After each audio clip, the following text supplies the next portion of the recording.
And for the minutes, I'd like to acknowledge that all board members have completed the mandatory training required under the new CSP to attend our meeting and the enforced date of the new act as of April 1st, 2024. I'd like to respectfully acknowledge that we are meeting on the traditional land of the First Nations and that has been inhabited by Indigenous people from the beginning. In particular, I acknowledge the history, spirituality, and culture of the territory of the Anishinaabe Nation, the people of the Street Fires known as the Ojibwe, Odawa, and Potawatomi Nation, and further give thanks to the Chippewas of Saugeen and the Chippewas of Nawash, known collectively as the Saugeen Ojibwe Nation, as traditional keepers of this land.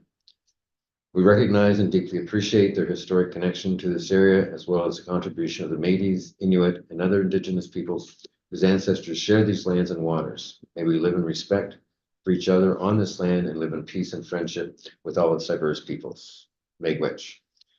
Prior to today's meeting, the board met in closed sessions to review and discuss matters that, in their opinion, fell under Section 35 of the CSPA and Section 24, Item B of the Owen Sound Police Services General Policy 003 for board governance. With that, I'd like to move into approval of the agenda, and there's just one item that I'd like to was missing, or it wasn't included, and item F under new business. I'm going to add that. It's regarding the signing authority at the bank. Upstate that we did it about a year ago. We'll have to do it again. So approval of the agenda. Ian, thank you. Yes. Neat. Second, thank you. All in favor? Thank you. Declaration of conflict of interest arising out of the minutes listed on the agenda.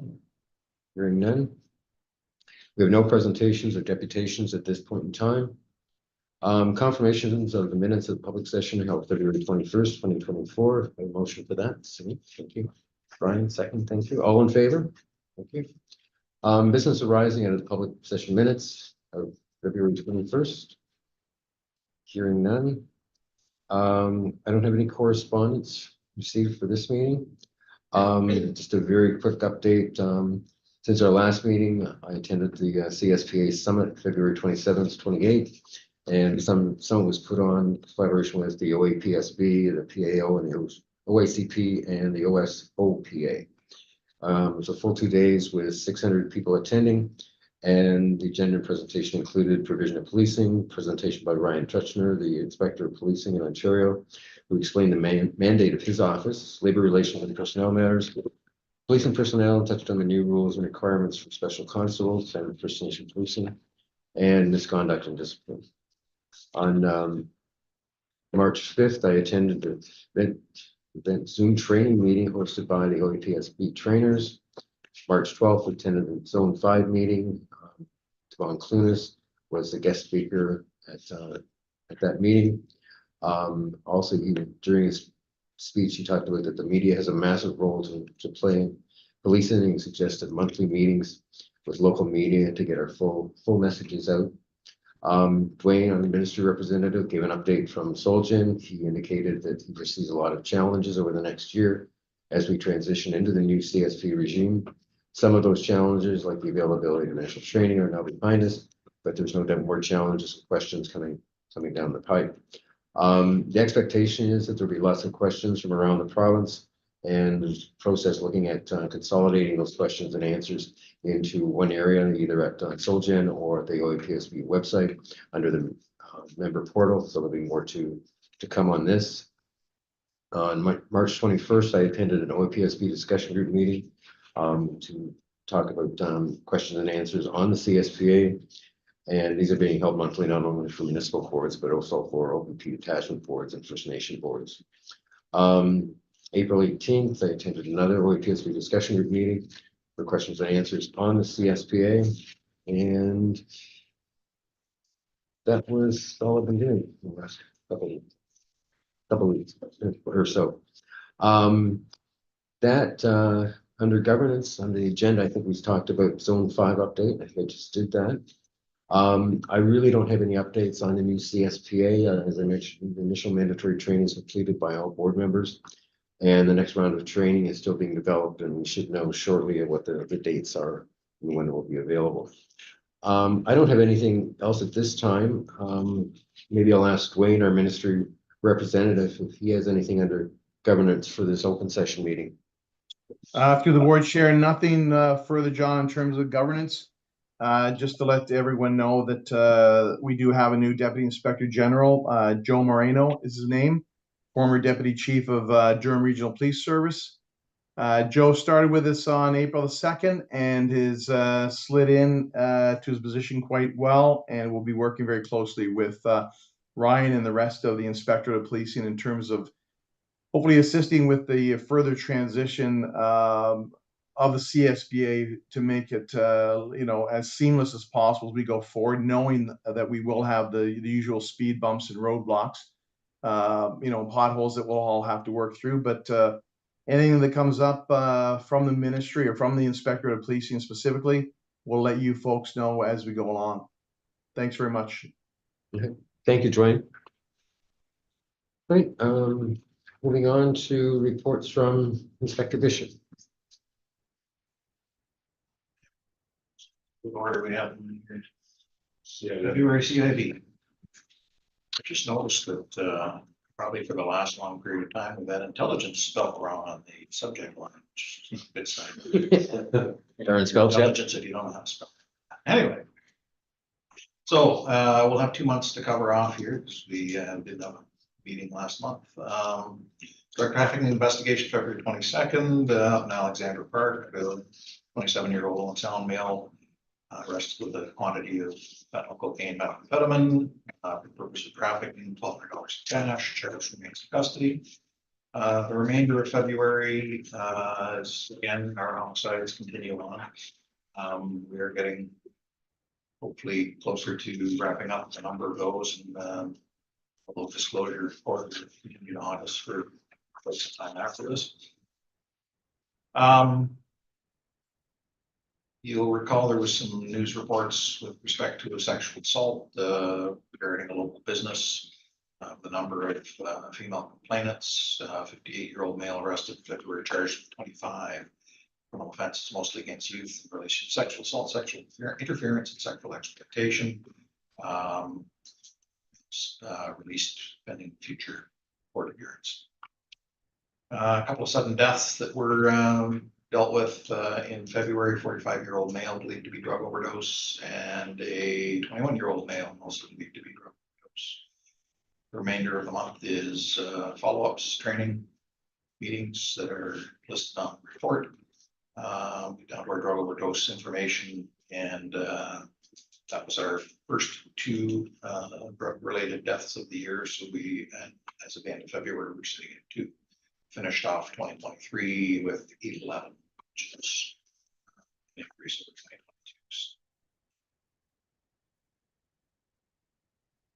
2022. Okay, we move to March.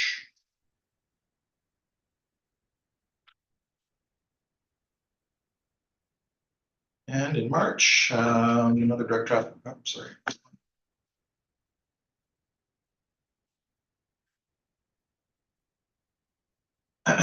Domestic assault, sexual assault was historical between 2009 and 2011. Victim now resides in Guelph, and arrangements were made for that investigation to continue with interviews into this month regarding the alleged offenses. March 5th, we investigated sudden death of a 37-year-old sound man. Believe the male died as a result of fentanyl overdose, and we also pursued with that investigation a 27-year-old man believed to have sold and supplied the fentanyl, seized and taken. Male has been charged with trafficking fentanyl and manslaughter. So that's a good result of that. Investigation is still ongoing. You will recall we had 2 pharmacy robberies back in March, one on March 17th and one on March 22nd. They were both generally River District. One was downtown, one was at the Family Health Team offices. So the second one, and they were both committed by the same person. The second one, one of our officers managed to grab the guy a short distance away. 35-year-old male from Northern Ontario, charged with a total of 12 criminal offenses pertaining to 2 incidents. Very good to get that guy. The was knife related. The second one was a knife held to the throat of the one pharmacist that and he was in there attempting to steal fentanyl patches and sorts of things. Male came from Northern Ontario, did a bit of a hopscotch trip to end up here, and anecdotally we understand that he was told in Barrie that there were no services available for him, and that it was suggested to him that he come to Owen Sound, which he did. Problematic, obviously, when you have somebody that's got addiction issues who shows up in town where they don't know anybody and doesn't have a source necessarily for the drugs that they've become accustomed to, and ended up hitting a couple of pharmacies. We had a sexual assault that occurred at basically in a maintenance room at a local business. Luckily for CIV, the video surveillance captured the entire incident. 32-year-old male arrested and charged, held for bail but released. Again, we just carried over the homicides. As far as uniform assistance goes, several sudden deaths. First one being 56-year-old female, natural causes. Second one, 43-year-old male, believed to be drug overdose. Sexual assault, historic allegation by a 13-year-old female, was investigated. There was not enough information available to support receiving charges on that. And finally, sudden death of a 59-year-old male, believed to be pre-existing medical issue. Remainder of that report is with respect to training and meetings. That pushes us to 4 drug overdoses for the year. Chief, we talked about maybe just speaking a little bit about the opioid situation report, which I believe are public from Public Health, but probably should have done a brief report on this, but I'll just give you some feedback. So Graber's Public Health publishes a situation report on opioid overdoses. So one came out, which was January to March of 2024. Basically, they look at all of the opioid drug situation across both counties. We're really seeing a kind of concerning trend come out of there. So in January, they collect their information not only from, a lot of it's anecdotal, so it's from the police, it's from EMS, it's from fire, but they also have a sort of an anonymous reporting system where somebody can contact somebody who's involved in the drug subculture if they come across bad drugs, or they may administer naloxone to somebody who never makes it to the hospital, never makes it into the system. We would find out about it otherwise. I don't know what percentage comes to them as far as their information, but back in January, 8 reported suspected opioid-related overdoses. Out of that, 3 in Owen Sound, 1 each Hanover Chatsworth, 2 in Sauget Shores, 1 in Concard. So kind of spread around a little bit. February, we jumped to 12 reports. 8 in Owen Sound, 3 in Hanover, 1 in Georgia Bluffs. Nothing at all in Bruce County. They've all come to Grey County. Then we moved to this recent month being March, 26 reports of opioid overdoses, which 22 are in Owen Sound, 2 in Hanover, and then Port Elgin and Wired, which had 1. So we're 92% are now in Grey County, with the vast majority of them happening here in Owen Sound. So not sure what's causing that trending, but it is quite concerning that we're going up as much as we are, and it seems to be funneling or channeling into Owen Sound. We're seeing the increases more so than the other surrounding municipalities here. So we are keeping an eye on that, but yeah, it's not trending the way we'd like to see us.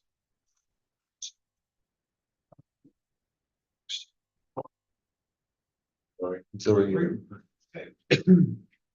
So auxiliary report for February, 193 total hours volunteered by the auxiliary. And one of the big things they participated in on February 17th was West Creek Police Service hosted the annual polar plunge, raising money for Special Olympics. So you've got a photo on there of our group that participated. They also did their annual use of force training update. Moving on to March. Good to see our hours up even further, 228 hours donated. They assisted our community services officer with the internet safety seminar, which we hosted year free event, how to keep family safe online. So we had members assisting with that on the 27th.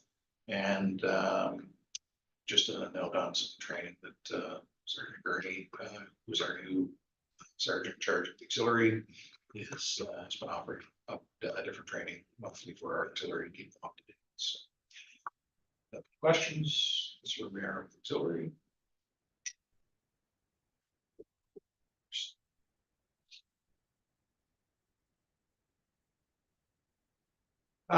So it's good to see that we are starting to get some core hours back. As you'll recall, most of last year from mid-year on, our core members were pretty much fully dedicated to the homicides, doing follow-up and videos. So we're starting to get back to some of our proactive initiatives here, 40 hours of foot patrol. It's actually interesting that for our February report, I believe it was Constable Curry managed to get the bicycle out for a couple of hours, and we had a couple of nice days there. So the rest of the report really speaks to just all of the different events that they're attending in, community events, foot and bike patrol locations, and the various tasks that they do, assisting with uniform platoons, investigations, etc. So go into that in detail if there's any questions on it. And we will then move to March, and again, we're up to 50 hours. Bicycles are starting to come out. We're actually looking at whether we're perhaps going to host a bicycle course here in the next month or two. And quite a few criminal charges here. Some of that will come from the compliance work that we've been doing recently to try and get some of our arrest warrants off the system. And again, the remainder is just their log of their activity that's there for your review. And if you have any questions, happy to answer.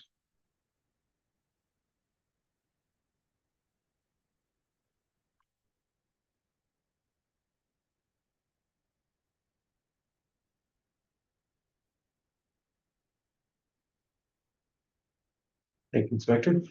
You on to Inspector Fumi. Thank you. Again, 2 months worth, so I'll try to be brief here. For frontline patrol for for February, we had 114 HDA charges, 38 compliance reports, 50 cautions, 7 liquor license charges, 166 criminal code charges, and 102 hours foot patrol. We had 16 on-duty ride checks and 3 grant-funded ride programs with 179 drivers checked, and we had 3 impaired drivers charged during the month. Compared to onto the next month in March, we had 108 HTA charges, 95 cautions, 10 liquor license act charges. A lot of criminal code charges with 176 and 96 hours foot patrol. We had 7 on-duty ride checks, 6 grant-funded ride programs with 1,797 drivers checked, and we had 3 impaired drivers charged during the month. Collisions in February, we had 44 collisions, very similar to the same time last year. 17 on the east side, 9 on the west side, and 18 parking lots. In March, we had 26 collisions, down a little bit from the same time last year, with 10 on the east side and 4 on the west side and 12 in parking lots. That's it for frontline patrol. On to community services. In February, Jason was busy with a lot of presentations. He was at St. Dominic Savio with grade 5s and 6s on the Respect and Protect Inside Out program. At Alexandra, delivering social media awareness and internet safety training. Eastridge, more online safety material and hate speech acceptance and inclusion. OSDSS in the leadership class, again regarding hate speech online, and participating in the readathon program at Captain Sarawak School. He attended the Committee of Youth Officers conference down in Niagara, and also attended Hate Crime in Canada conference put on by the Simon Wiesenthal Center. In March, he was at the schools quite a bit again at Alexandra for Career Day, at OSDSS, again with the leadership class, and also delivered a presentation to the Sound Attack on careers in policing. And also I put together a really successful training program, provided training on social media and internet safety to police service members. We had members there from our own police service, West Gray and Hanover. That training was delivered by Lori McCann, an expert from the Toronto Police Service. And then she also delivered training to parents. It was advertised in local schools of what they can be looking for internet safety with their youth. And also delivered a class to the River District members that was successful. So some good training provided in the community that month. That's it for community services. Just to think, Brian has a question. Yeah. Inspector, just back to the other stats, if you have 3 impaired charges and 2 refusal taking a breathalyzer, is that 5 then total? Or are those 2 refusal? They're part of They're part of the 3. Yeah. Okay, thanks. Yeah.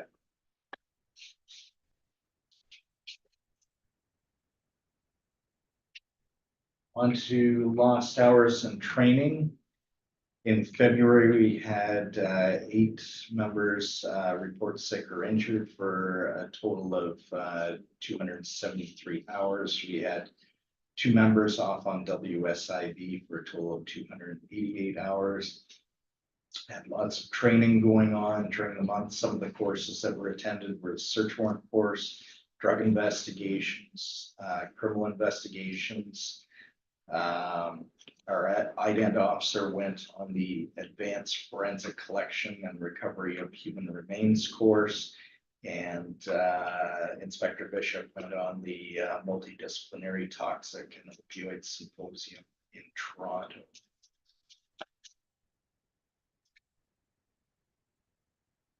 In March, we had increase in sick time with 14 members reporting sick or injured for a total of 425 hours. Again, we had 2 members off on the WSIB. For training, we had 3 members attend an investigative interviewing course at Saugeen Shores. 2 members went to the domestic violence investigation course at the police college. A member on hate crime investigation, and we had 1 recruit at the college that started their basic training.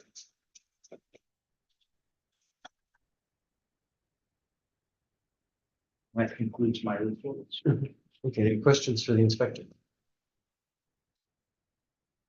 Moving on then, thank you, Inspector. Reports from Director of Civilian Services. Who's up for that? Cover them if you want. Sure.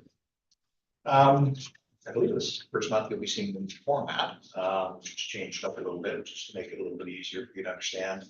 There's some comparative data that's in there, so this is really just a summary of all of the reports that you used to get with a little bit of extra information put into it. So it's good to see the bulk searches have come back up. They were down a little bit towards the end of last year, but getting up in the numbers again. The executed warrants, which is the chart you see down there, really big blue line there, it's contributed to our bill compliance and warrant apprehension grant, and being able to staff some extra hours for officers to come in and basically look after a lot more bail and recognizance checks, as well as being able to go and hammer a bunch of doors and try and round up a number of people that got arrest warrants outstanding for some period of time. So it's quite a jump that you see there, which is good news. Be really curious to see down the road if that has any kind of effect on our rest of our call stats. But respective courts, the numbers stay relatively consistent year to year in terms of our court security. There are some differences in the persons in custody transport per month, and I believe, Chief, correct me if I'm wrong, but I think a lot of that is now going back to in person as opposed to running video or cells here. So there'll be people getting shuttled back and forth to the courts. So that's what we see the increase in the numbers there. Probably similar to what we were looking at pre-COVID. Not a lot going on with the bylaw, although there were a couple of companies making some inquiries just in relation to the amended taxi bylaw, and so our bylaw officers just asked them to provide written correspondence to the board with respect to that. So for that report.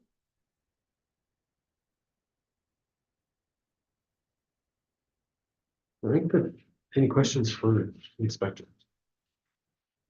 Moving on to reports from Director of Corporate Services. I can do that. Okay.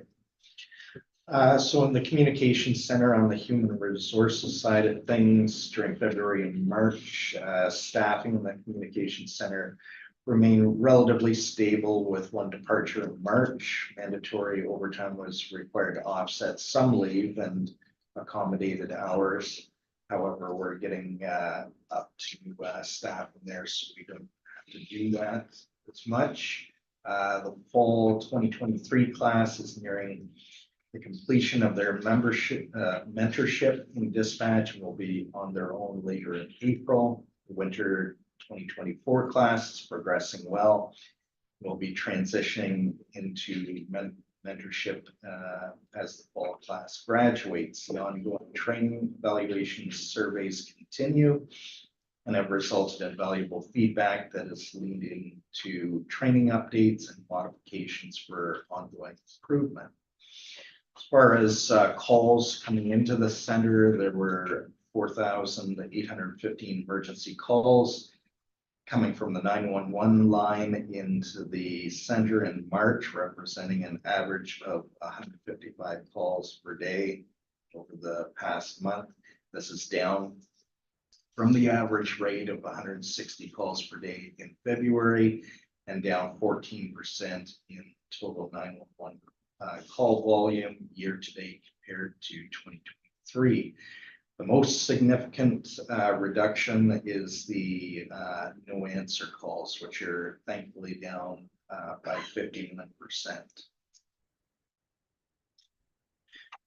As far as CAD calls, calls that are dispatched through CAD come from a variety of sources, such as the non-emergency phone line, walk-ins, and officer generated, as well as the 911 phone line. In March, there was a total of 5,003 calls dispatched through CAD by the communications center, or an average of 161 calls per day. This is up from the average daily rate of 153 calls per day in February and 148 in January.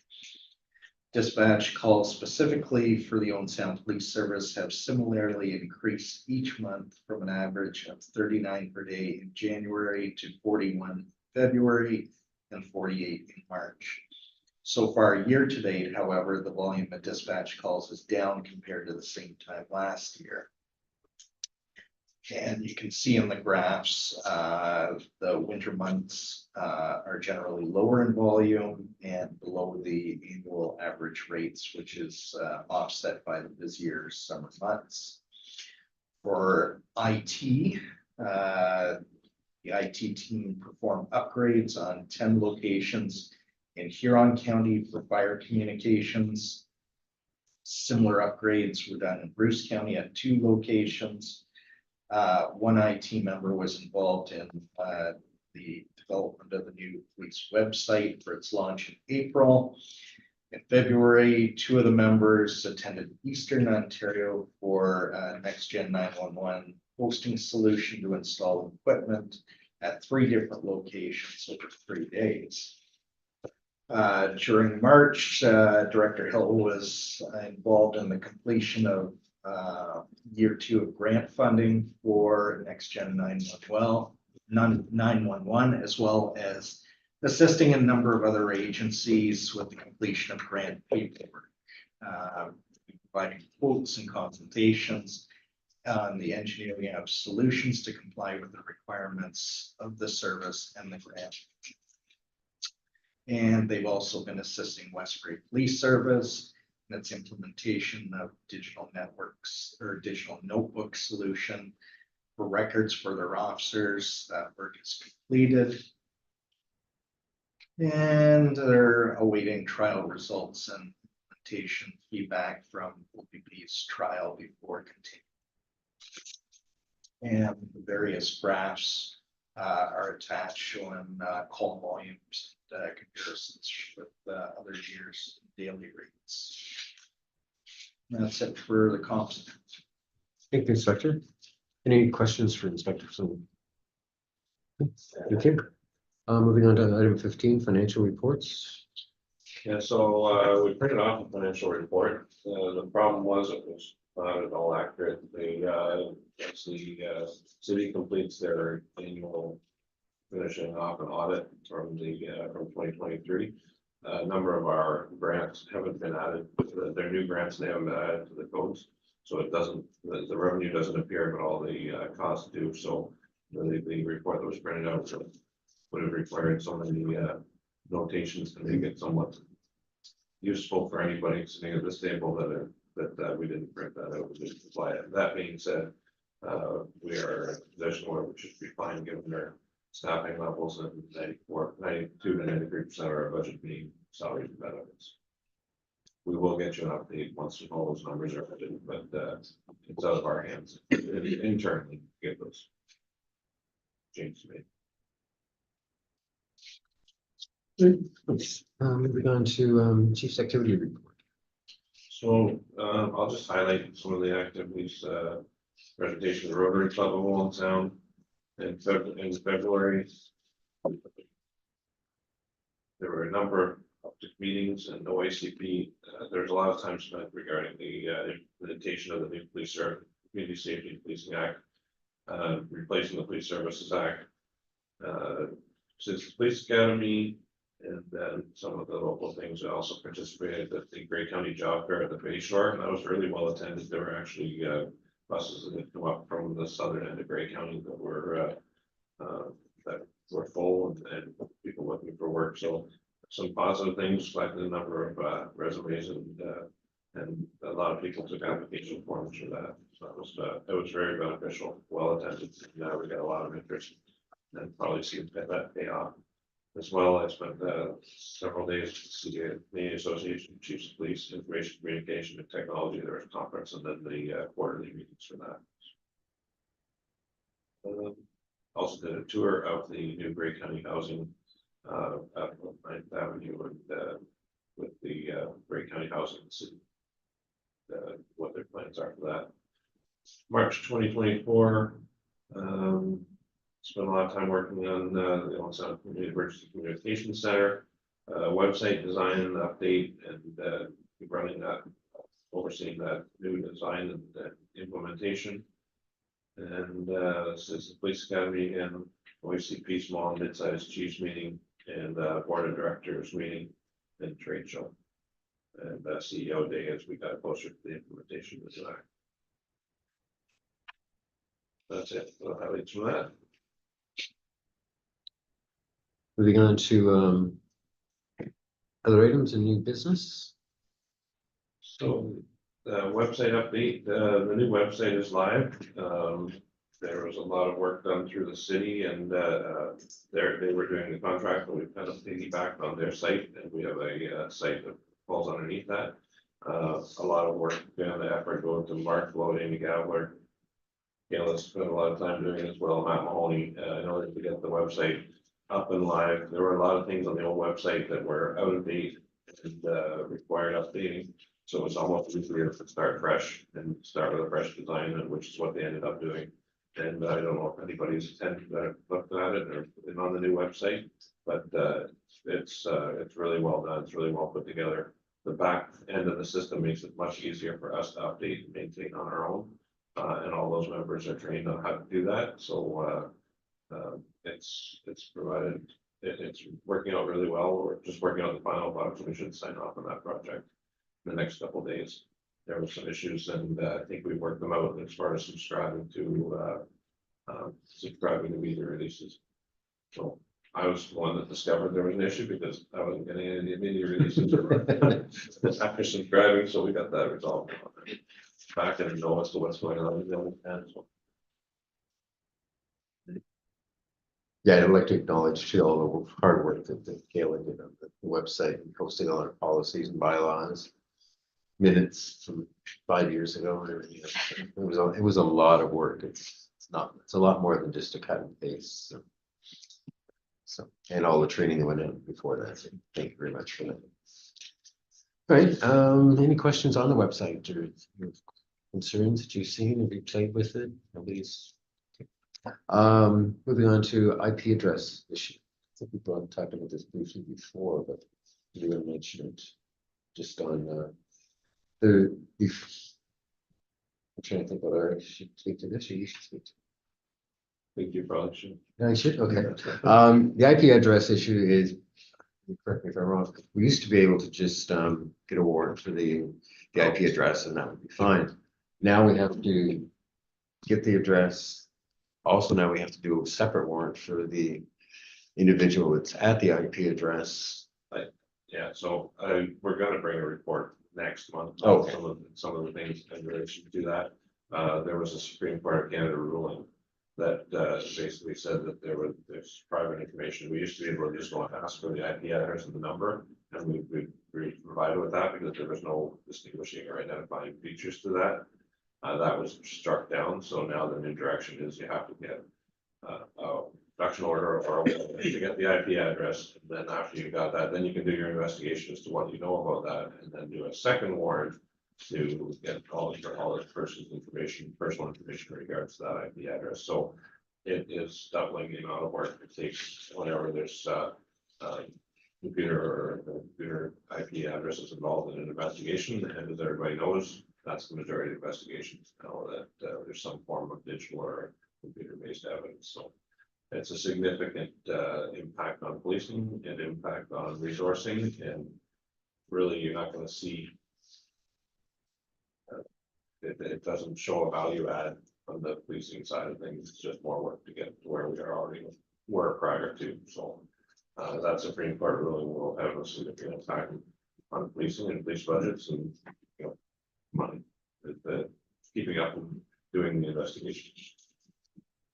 Thank you. But I will bring that up at the report of the summary of the Supreme Court case. All right, moving on to item number C, use of force, the annual report. So I'll just do a preface to the report and expect to start. So there were some changes to the Police Services Act and subsequently now the Community Safety Policing Act regarding the police reporting use of force. And so when we reviewed the annual report and sat down and went over it, we realized that we need to add some more information to bring back to the board. So we've done that, and I was assistant to Mark and Jeff. They put the report together, so I'll pass it on. Yeah. Did we want to take a break? Reach is here. Oh, Reach is here? Yes. Or restart that, or would you like to do that Sure. first? Yeah, let's do Reach. Try in the middle of the report at the beginning. Yeah, it's Reach here.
And continue on with the use of force. Yeah, so our analyst Mark Lode and our training officer Carlo Obelios put together quite a comprehensive report on use of force during the last year. I'm gonna try and get through it as quickly as I can, and then I'll get into some stats. So you can see up there all the circumstances of when an officer is required to submit a use of force report. And we've been doing use of force reports all along, but a modernized use of force report was implemented on January 1st of 2023. Based on amendments to use of force reporting under Regulation 926, meaning the previous year. Amendments include submission requirements related to conducted energy weapons, also known as tasers, annual review of use of force procedures and training, and publication of annual reports to the Police Services Board, analyzing the data from the reports and identifying the trends. Information about use of force event that is captured in the standardized provincial report includes data on citizen race, gender, and age as perceived by the officer at the time of the use of force, the type of use of force used, any weapons involved, injuries sustained, etc. Reporting and analysis can be used to assess individual and group training trends, policy and procedure requirements, and racial disproportionalities and disparities. Ontario's Anti-Racism Act establishes transparent and sustainable mechanisms to identify and eliminate systemic racism and advance racial equality in Ontario. As a requirement of the ARA, police services collect race-based data on the use of force report in a manner compliant with the anti-racism data standards, which outline how organizations must collect, manage, analyze, and report on information collected under the authority of the ARA. The oversight and accountability is in place to monitor the impacts and trends to advance racial equality, improve policy and service delivery, and increase transparency and trust. There's some other material there about the reports and stats, but I'm going to get right into the stats for our police service. So as noted, a modernized use of force report was introduced in 2023, and not all categories are comparable or available for previous years. Numbers in the report are not always on a one-to-one ratio. For example, multiple officers may each submit a report on one or more types of force used during the same incident and on the same individual, or one officer may submit a report on one or more types of force used on multiple individuals in the same incident. Each officer using reportable force must submit a report and include their perception of race, age, and gender of each subject and the type of force. So there were 22 use of force reports submitted in 2023 involving 19 unique incidents, 24 unique persons, and 1 animal. This is relatively consistent with the previous year when we had 21 unique persons that required officers to use force. With the 18,738 occurrences dispatched for the Owen Sound Police, the use of force reported in 19 incidents represents 0.1% of all events. Officers are trained in various types of use of force and de-escalation techniques such as communication, containment, teamwork, repositioning, and distance. In 2023, there were 3 unique incidents where 2 officers submitted a report on the same individual, and 2 unique incidents where an officer submitted a report on multiple persons and 1 team report was submitted. Officers' perception of a person's race involved in use of force events was recorded as white 19 times, black 4 times, and indigenous 3 times in 2023. Of the 24 individuals described in the reports, These subjects were perceived as being male 23 times, female 4 times. Physical control such as escort techniques, grounding and pinning was used and reported 5 times. Incidents involving physical control are not required to be reported unless the subject requires medical care or a report is triggered by a greater level of force used in the same incident. A conducted energy weapon or taser was drawn, displayed, pointed, and or discharged 14 times. And a firearm was reported drawn, pointed, and or discharged 14 times in 2023 compared to 3 in the previous year. Similar to the conducted energy weapon reporting, the 2023 reporting is not exactly comparable to the previous year. In 2023, a firearm was drawn, pointed, or discharged in 1 animal complaint. 4 incidents, each were with 1 officer and 1 subject. And 1 intimate partner violence incident with 2 officers reporting use of their firearm on the same subject who were perceived to have a concealed handgun. And 1 violent crime incident with 1 officer reporting on 4 involved subjects perceived to have a concealed knife or edged weapon. And 1 weapons incident with 1 officer reporting on 3 involved subjects perceived to have an accessible long gun. And we have a nice chart there showing our statistics for 2023 and 2022. Does anyone have any questions? I'd love to know why. What good do you get out of that chart right there? Like, what difference does it make? Like, if you have to use a use of force, what difference does it make the race? There's a lot of interest in how police are using force, and some groups have said that there may be a disproportional use of force on some identifying groups. I just shake my head. I just think that's wrong. When you talk about how an officer's feeling about, like, really in the heat of the action, like, I just can't see that pattern. Yeah, and a lot of the interest hasn't been from rural areas and own sound. It's more in the greater Toronto area where this becomes a hot topic. I just think it brings up things that you don't have to bring up, like, why do we not do it when you pull someone over for speeding? Oh, this person. Maybe. It has been. Yeah, is that where we're going? Like, it's, Yeah, so Race-based data collection's a big thing. You're seeing it all come out, the new CSBA, and that's where they're heading. yeah, and Ottawa, I believe they were doing race-based data collection on vehicle stops and persons checks.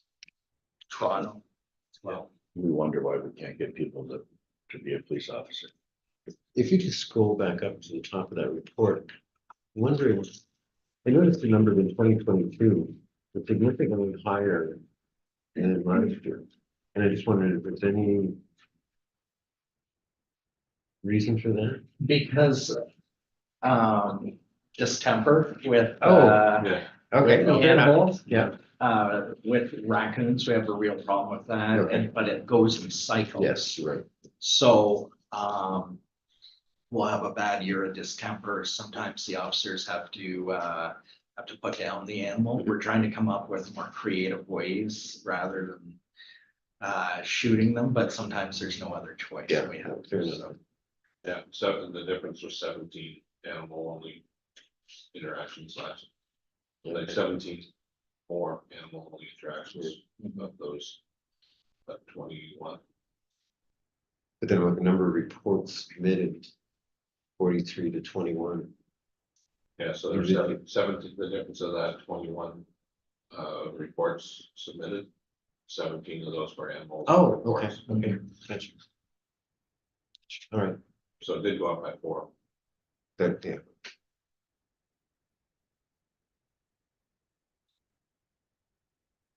Yeah, okay. Any other questions for Inspector Fleet? Moving on to item number D, missing persons and major crime management. Annual report. So this one's for information only. There's 3 different reports that we have to tender annually to the ministry. 3 that are listed there by class: major case management, missing persons act. They are all attached, just to let you know that that has been complied with. And the only other caveat is missing persons as a requirement legislatively that we post every year that report on our website, and it is on our website. It's been transitioned to the website. So it's basically let you know that we're in compliance with the ministry regulations on all of those. Any questions on this? Great, moving on to item number E, membership sponsored opportunity at the OAPSB 2024 conference. And in your board package, will find an email from the OAPSB seeking support for the 2024 spring conference and AGM. We do have an opportunity to purchase a silver sponsorship for $1,000 for 2024. And as a silver sponsor, the Open Sound Service would receive recognition as a silver sponsor and recognition on the OAPSB website. Anyone would like to make a motion that we do that?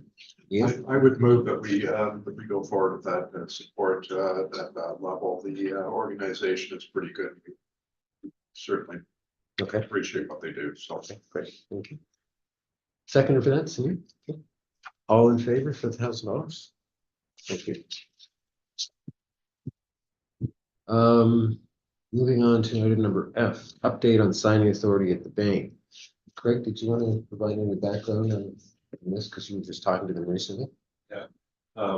So we were looking at over the signing authority, and last year, I believe it was about a year ago, March, the board updated the signing authority, but it didn't actually get implemented, and people going in and signing the paperwork at the bank and then the signature card. And so rather than take a 1-year-old document to the bank and say this is the current, I brought it back to this so that we could update current minutes and take those minutes to the bank along with individuals when it's going to sign and update their card. We thought it was done, and then when we were doing some other changes to the bank, we said, well, there's no signatures on file. So the names were provided to them, but they didn't change it. So I think what we're really looking at doing is updating the motion. Back then, we also provided titles rather than names of individuals. I think they're looking for actual names this time rather than individual positions. So, so one of the suggestions is I would be one of the signing authorities. Then one of the other 3 board members currently would be the other signing authority, and who would like to volunteer for that for signing? I volunteer, Brian. Right. Okay. And so the third one would be Chief Ambrose, the other one's Jeff Hawk, Jeff Looney, and Dave Bishop. And so it's any 2 of the authorized individuals may sign, one being from the board and one being from the service. So if I could call for a motion on that. Brian, thank you. Sure. Ian, second, thank you. All in favor? Here. Before Brian changes his mind. Yes. Well, he voted for it, so now he moved the motion, so he came back out. Chief. Oh, there's one other thing from correspondence on OPD. OPP. OPP.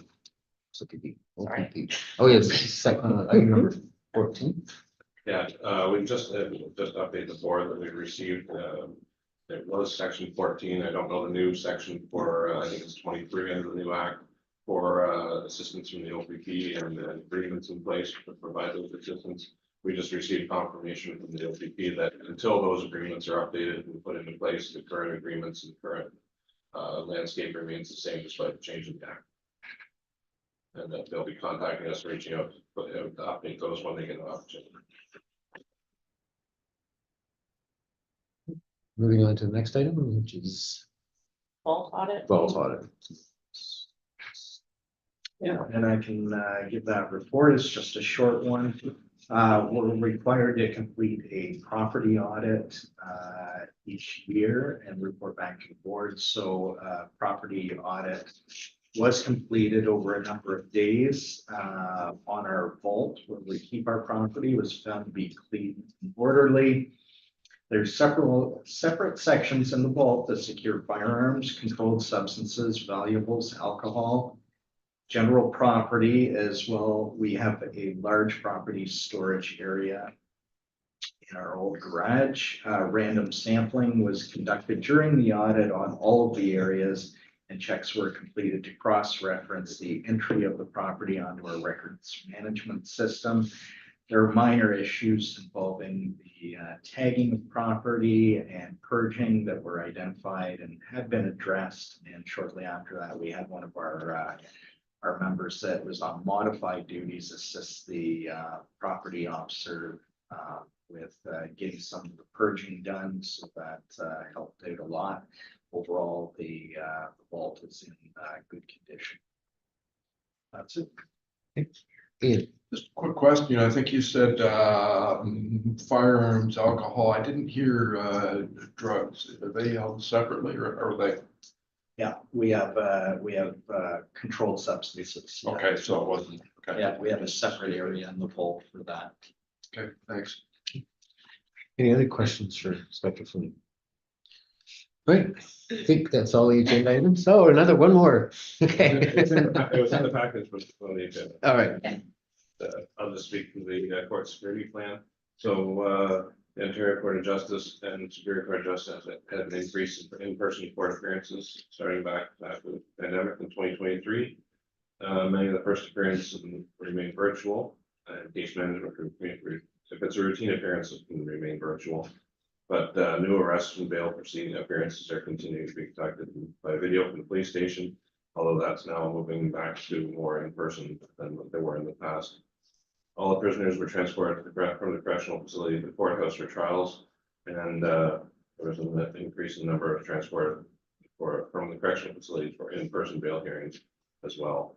It's starting to move back to more the way it was prior to COVID, other than the routine appearances where somebody's just coming over to stand in front of the judge and then return to their back to the cells.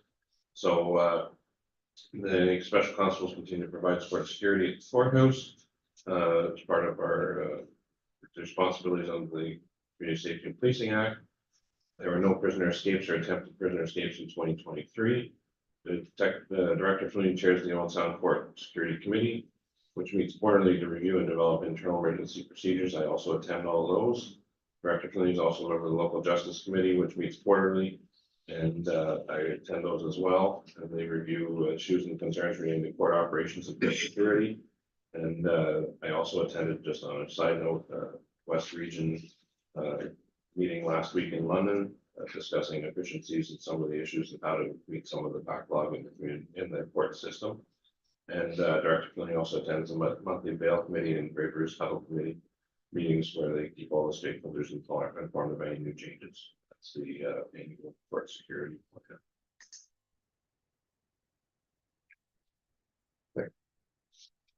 Now can I?